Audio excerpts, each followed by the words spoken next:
Alrighty, yo, we're just going on everybody. It's your boy Mr. DDG94 back with another reaction video today. We're going to react to WWE wrestlers who forgot their spot in a match. Ooh, who forgot their spots in the match. I know the most recent one would probably be Damian Priest with that late ass kick out, but I digress. So, but anyway, so without further ado, let's get right into this.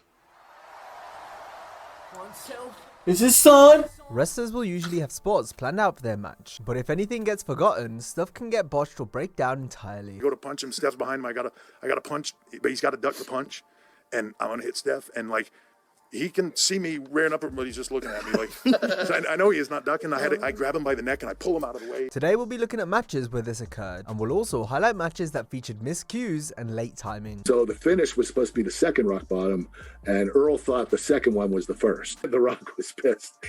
He picked me up, rock bottomed me, and told Earl, count the motherfucking finish. As we highlight 30 moments where WWE wrestlers forgot their spot. I go over and I'm choking my brother, right? Man, this motherfucker forgot everything. I got my face up close to him, like I'm choking him. I'm laughing my ass off. The SummerSlam 1998 match between The Undertaker and Stone Cold Steve Austin, built as Highway to Hell, had WrestleMania levels of hype surrounding it. But things went awry after Stone Cold got confused after colliding heads with the Phenom. Oh, Undertaker lowered the head.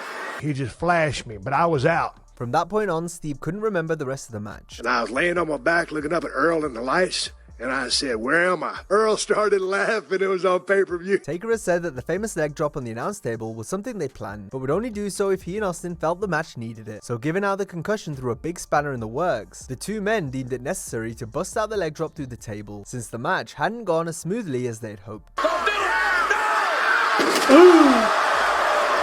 I damn near knocked Steve out that night, inadvertently, of all things. My head hit him right in the chin, and his eyes rolled like a slot machine. And it took a few minutes to get Steve back with us. Matches not going smoothly is something Ahmed Johnson was more than used to. Look out, here comes Ahmed, over the top. Especially once he started appearing for WCW in 2000. One of his worst matches took place at that year's Super Bowl, where Ahmed battled Booker T for the naming rights to Harlem Heat. Johnson, going by the name Big T, completely forgot what had been planned, forcing Booker to pick up the pieces while Stevie Ray tried not to laugh on the outside. Big T, as Booker T is helpless in his arms right now. Booker! I remember my brother and Ahmed going over the match in the back, over and over and over again.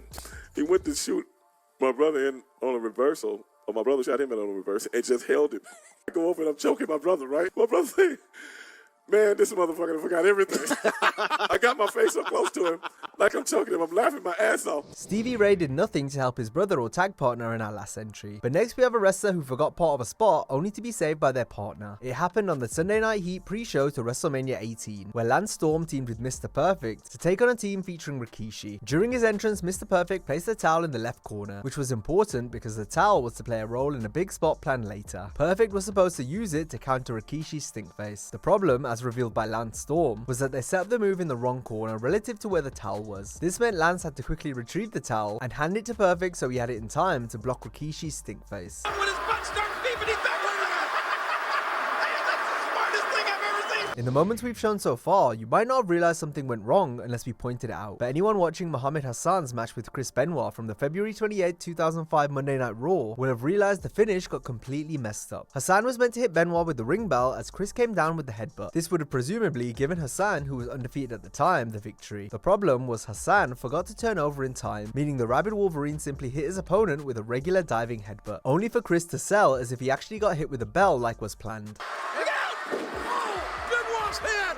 Trevor, did he get him? Benoit, perhaps realizing how stupid this looks, kicked out of the subsequent cover at 1. He then told Hassan to low blow him, allowing the match to end in a disqualification. What's wrong about that Benoit's head hitting that bill? And that was a low blow. Sticking with Benoit now for a rather morbid example, as towards the end of his life, Chris struggled with memory issues. He made sure to always ride with a travel partner and chose to call all his matches in the ring. This is because he had difficulties remembering directions and spots due to all the head trauma he'd received in his career. Some of Benoit's final opponents, Kevin Thorne and MVP, have spoken publicly about Chris's memory troubles at the end. You know, he couldn't remember a match. He just wanted to call it all out there because he couldn't remember it.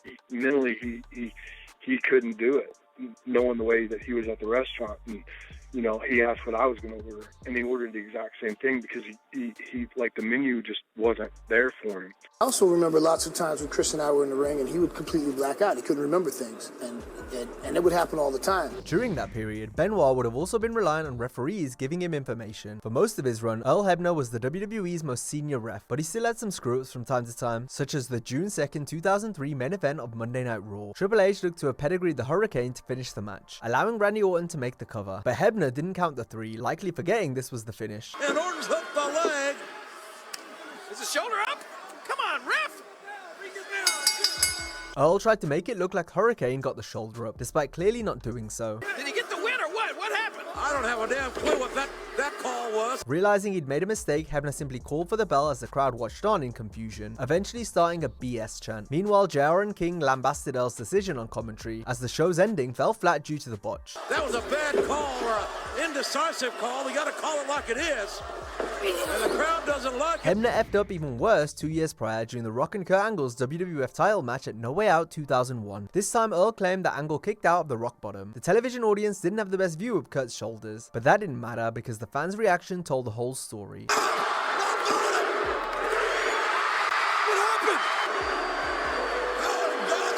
Hebner had forgotten the order of rock bottoms since the previous one had already led to a near fall, so with Earl acting as if Angle had got the shoulder up here, it meant the Great One had to hit a third and final rock bottom to finish the match and win the WWF Championship. So the finish was supposed to be the second rock bottom, and Earl thought the second one was the first. The Rock was pissed. He picked me up, rock bottomed me, and told Earl, count the motherfucking finish. A referee as tenured as Earl Hebner probably wouldn't lose their job over a forgotten botched spot, but a younger ref might, especially if it's their first night on the job in WWE. This was soon what happened to Wes Adams on the August 12, 2008 edition of ECW, as he refereed only his second match for the company in the tag team main event. The sad part is, it wasn't even Wes that forgot his spot, it was The Miz. Miz failed to break up the pin as Matt Hardy pinned John Morrison for the count of 3. The young referee simply counted the fall because Morrison never kicked out. Mark Henry calls for the tag, but instead, he goes for the cover. That's it. Defeats the Miz and Morrison. Shortly after this happened, refs were instructed by Vince McMahon to count as if it were a shoot. If the talent didn't kick out, it was on them. But unfortunately for Adams, he was made a scapegoat following the incident as he was fired a week later. I'd been trained to make judgment calls in the ring. I made one, and apparently they weren't happy with it. And I got fired. Smoking Joe Frazier was even more inexperienced as a pro wrestling referee. The boxing legend acted as the special guest ref for Ric Flair and Dusty Rhodes' clash at Starrcade 84 for the NWA title and $1 million. The match was meant to be a lengthy bloodbath, where Dusty would lose due to a referee stoppage on account of excess blood loss. The issue was Joe called the bout off far too early, with the American Dream still on his feet, ready to go. The anticlimactic finish resulted in a sour end to such a high-stakes match on a huge show. Frazier steps in between them. And, wait a minute, what's happening here? Hold up, checking the cut. He has stopped the match. Smoking Joe Frazier. He has stopped it. But you were known for having really long matches. This one only goes 12 minutes. It went because of Joe. Okay. He messed it up. I got you. Something he wasn't that familiar with, and he just made a mistake. If you look back on it, he called the match too early, way too early. He just panicked, not knowing what he was doing. Our next botch also occurred on a big show due to inexperience from Chyna, who by August of 1997 had been in the WWF for a few months. Chyna often interfered in matches on behalf of the wrestlers she accompanied, so it was important for her to remember where she needed to be and when it was time to intervene. This didn't always happen though, like at the 1997 SummerSlam. Chyna was to pull Triple H out the cage door while Mankind climbed to the top. The Ninth Wonder of the World remembered her spot, but came in too early, meaning she had to leave the ring and come back later. This is because she forgot Mankind was to jump off the cage first, before then climbing back up to try and exit. She's trying to drag Helmsley. Once the Hardcore Legend hit the elbow drop, the match then went off as planned. Chyna's pulling Helmsley. Helmsley pushing to the door. And Mankind wins. Chyna missed the cue again a year later at the 1998 King of the Ring. Here she was to help out fellow DX members, the New Age Outlaws, after Jim Cornette interfered on behalf of the Outlaws' opponents, the New Midnight Express. Jim stood there threatening to hit Billy Gunn with the tag title belt for what seemed like an eternity. Chyna stood on the other side of the ring until realizing where she needed to be. Chyna then ran around ringside to run in and finally hit a low blow on Cornette. having to wait in the ring forever so she could remember on live pay-per-view that she was supposed to be behind me hitting me in the nuts when I'm looking at her from across the fucking ring and she's clueless. Our final example involving China occurred at the Royal Rumble 2000. Things began to break down during a sloppy triple threat match, also featuring Chris Jericho and Hardcore Holly. While on the outside with China, unsure of what to do next, Holly reminded the two wrestlers to do a double splash spot, where Jericho and China would both come off the top at the same time and hit Hardcore. This is not what ended up happening, as both landed at the wrong time and came down with very little impact. Holly lying motionless on the canvas. Look at this. Oh! Well, they're both Holly's pinned. As we've seen, multi-person matches require more planning, so if the talent botch or go blank, it can be harder to change things up on the fly if things get messed up. Plus, it might be more noticeable if something goes wrong. At the 1998 WCW Road Wild event, Perry Saturn, Chris Kanyon, and Raven battled in a three-way. Midway through the match, all three men were down. Here we can visibly see each man communicating to one another as they regroup and get back on track for the finish. I wish I was in there. I'd give up. I wish you were in there. I'd end it right now. The Road Wild three-way might not have been memorable, but the triple threat main event of SummerSlam 2000 certainly was. In no small part thanks to the concussion Kurt Angle received after being pedigreed by Triple H on the announce table, which gave way too early. Oh yeah. The head injury meant Kurt couldn't remember anything that was planned. Kurt Angle and The Rock got the worst history with the announcement tables. Bro, it's got to be a compilation out there of Triple H and Rock with the announcement tables, bro. Either they don't sell or they sell too early. Every fucking time. Angle had to be guided through the rest of the match by his opponents, the referee, and Stephanie McMahon. I was just remembering whatever she told me. Then she looked at me and said, pull him out.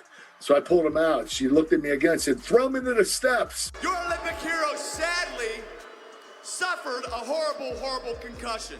The table gave too early. My head hit the concrete floor. Oh, God. Oh, my hands were behind my back. I was on Loopy Street. Look, I start trying to get up, and Hunter's going to pull me back down. There was no way that I could remember that whole entire match in my condition. And it's amazing how well they covered up for me. I go to punch him. Steph's behind him. I got to punch, but he's got to duck the punch. And I'm going to hit Steph. And, like, he can see me rearing up, but he's just looking at me like, I know he is not ducking. I grab him by the neck and I pull him out of the way. Another wrestler who forgot everything after suffering a concussion was Bubba Ray Dudley during the Raw Roulette TLC match on October 7, 2002. Bubba got spiked on his head following a bulldog up the ladder from Chris Jericho. Years later, Bubba and Chris discussed the match on the Talk is Jericho podcast. It's crazy how you go on autopilot. You told me to go take the Van Daminator, and I said, from who? And then you told me to go up and do the Bubba Bomb, and I said, how? Bubba Ray and Devon Dudley's Get the Tables line has become an iconic catchphrase in wrestling. Get the tables! Get the tables! It all began because Devon legitimately forgot to get the tables in a match, prompting Bubba to remind his brother to do so, and from then on the phrase stuck and got over huge with the fans. There was only one time that ever happened when I forgot to get the tables, and he went, Devon, get the table, and it just caught on. To this day, everywhere we go, it's Devon, get the table, all because I forgot the spot. Who's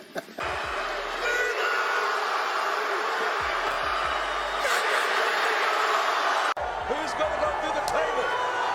Goddamn.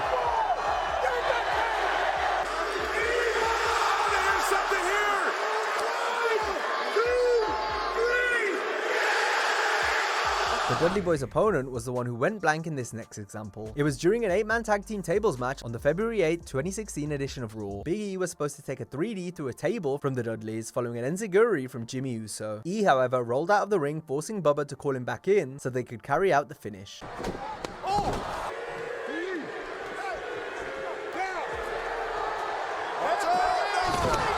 Big E's iconic New Day teammate Kofi Kingston was involved in one of the most infamous forgotten spot moments, and that's because of the response it drew from a furious Randy Orton. Orton and Kingston's feud was set to end in a match on the January 11, 2010 Raw, with Randy punt-kicking Kofi in the head. Kingston instead began to feed for the RKO, so the Viper had to switch gears and hit this move instead to win the match. Randy chewed out Kofi for not getting in position for the punt, angrily calling him stupid twice. Feeling it. Goes for the RKO, connects. Kofi Kingston, jaw and face. This was the end of Kingston's push, and he wouldn't feud with the main eventer again until 2019. You think that I used my influence to hold you back? You're damn right I did. Kofi's push in 2019 was brutally ended by Brock Lesnar. Quickly with Kofi Kingston by Lesnar. Here's the cover. We got a new champion! Lesnar likes to work on his own terms, including picking who he wrestles and what he wants to do in the ring. During a match with Braun Strowman at No Mercy 2017, it appeared as though Brock was meant to lock in the Kimura as soon as he kicked out of a spinebuster. Just like that! Spinebuster to Lesnar! Cover to the champion! Almost had him! Think about that. The Beast, however, continued to lay on the mat while Braun waited to be put in the submission. Lesnar either forgot he was supposed to immediately transition into the Kimura lock, or simply decided he didn't want to do it. Either way, Strowman remained in position to feed into the hold, only for nothing to happen. For a long time on Strowman. He made it to the ropes, forced the break, got back to his feet, delivered a spinebuster. 2 years later, it was Braun that missed his cue during the Andre the Giant Battle Royal at WrestleMania 35. Strowman was booked to eliminate Luke Harper and Mustafa Ali, who were performing a suplex spot on the apron. Harper can be seen calling for Braun, who initially didn't respond. Now he's here to clean house. This is a statement of dominance right now by Strowman. Oh, watch Ali. Eventually, they repeat the spot, and Strowman is there. This time, though, he nearly causes an injury, as Harper and Ali crash and burn to the outside. Runner-up from a few years ago in this matchup. Harper going again, trying for that suplex again.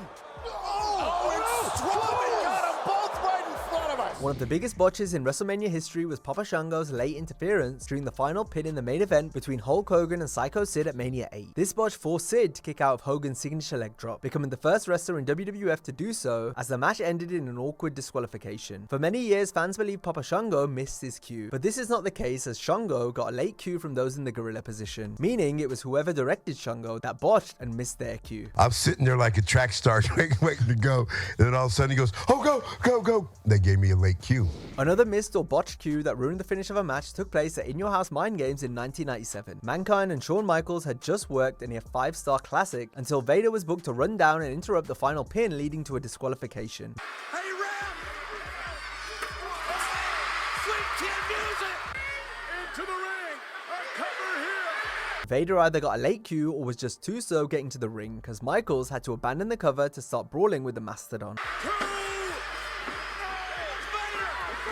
However, Vader hadn't got a shot in yet before the bell rang for the DQ, so the finish didn't really make sense in the end. 1 year prior to Mind Games, Vader worked Shawn in the main event of SummerSlam 96. The match is best remembered for HBK going ballistic at Vader for failing to move out of the way of an elbow drop from the top rope. An enraged Michaels reacted by stomping on Vader's head and cussing him out for not moving.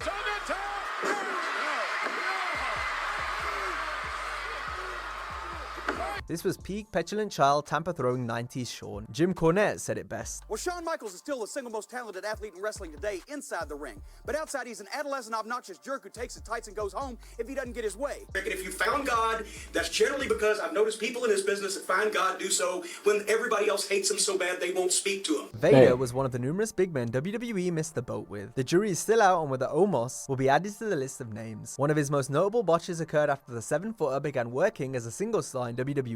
At the start of matches, the Nigerian giant would do a height measuring gesture between him and his smaller opponent. Reggie and Omos. I would say face to face. It's like face to However, on the January 10th, 2022 Raw, a still green and inexperienced Omos remembered his spot but wasn't sure when to do it, so he asked the referee for assistance. Back it up and wait for the bell. Yeah. Listen, guys, I'm going to be perfectly honest with you. One of Omos' most noteworthy feuds was against Bobby Lashley. Like Omos, Bobby also got confused during a spot on Raw during that awful 2019 to 2022 time period for WWE. After Lashley won a 6-man tag match on the March 4, 2019 episode of Raw, Bobby, along with teammates Baron Corbin and Drew McIntyre, beat down one of their opponents, Kurt Angle. During the melee, both Corbin and Drew kept misdirecting Lashley as to where to go as they were about to hit Angle with the steps. This resulted in the Almighty pacing back and forth in confusion until finally carrying out the spot as intended. We got directing traffic.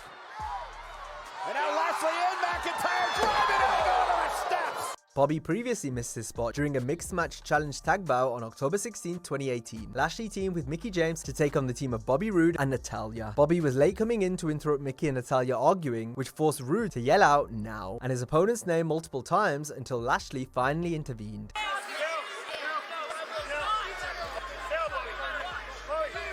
Is looking. The 6-man elimination tag team tables match was a hot start to the 2002 Survivor Series pay-per-view, though there was one significant botch when Rico was standing on the top rope waiting for Jeff Hardy to cut him off. Rico was there for so long, almost 15 seconds in total. He pretended to lose his balance before audibly yelling out for Jeff, who was down selling on the floor. Then at last Hardy shook the ropes to crush Rico on the turnbuckle.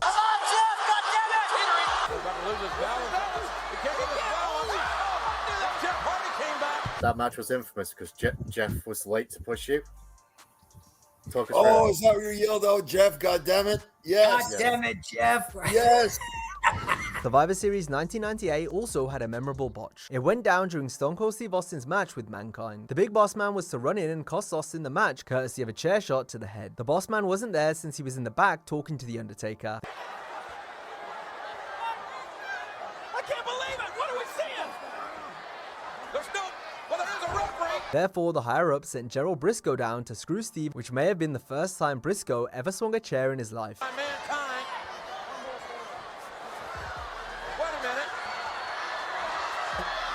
What the hell?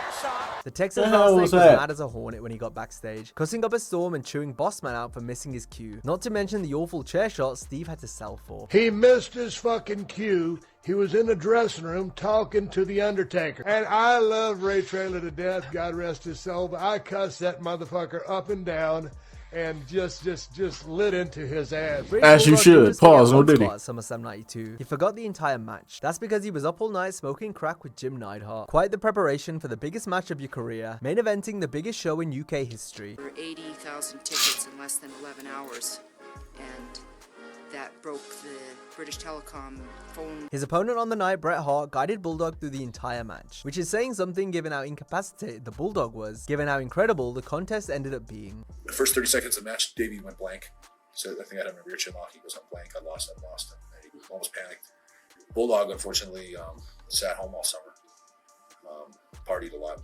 Didn't train. And showed up in Wembley kind of overweight, out of shape, and totally paranoid, nervous. And I know Davey, had some drug problems and issues at the time, and he was not as prepared for that match.